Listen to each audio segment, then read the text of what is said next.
సపోటా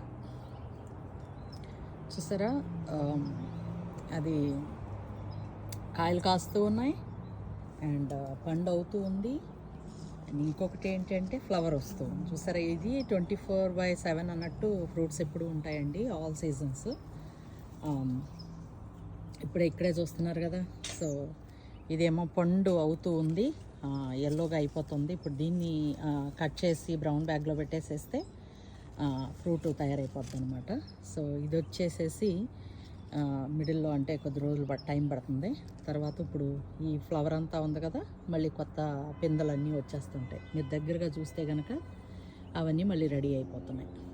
చూసారా, సో చూసారా ఎన్ని ఫ్రూట్స్ ఉన్నాయో.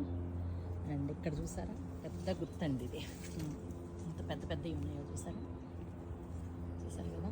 సో అదంతా ఫ్లవర్, అవన్నీ ఫ్రూట్స్. సో సైజులు చూసారా, ఇంత పెద్ద పెద్ద సైజులో. చూడండి మధ్యలోనేమో ఈ గన్నేరు పువ్వులు. సో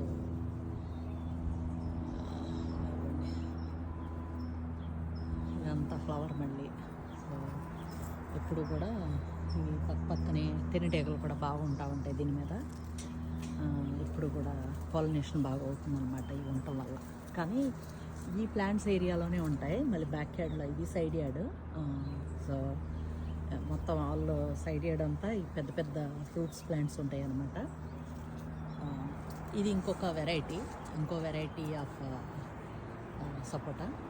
ఇది గోల్డెన్ సపోటా, ఇదేమో గ్రీన్ సపోటా అనమాట. ఎల్లోగా వస్తుంది, గ్రీన్గా ఉండి ఎల్లో వస్తూ ఉంటుంది అనమాట. ఓకే, సపోటాలో మన ఇండియా సపోటా కాదండి ఇది, ఇక్కడ దొరికే సపోటా.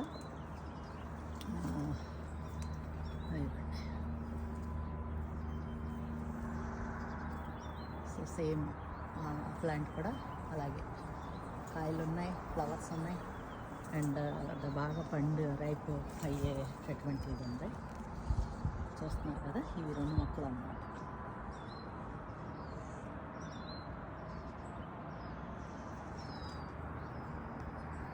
బ్రౌన్ పెట్టాలని చాలా రోజుల నుంచి అనుకుంటున్నాను, త్వరలో అది కూడా వేసేస్తాను.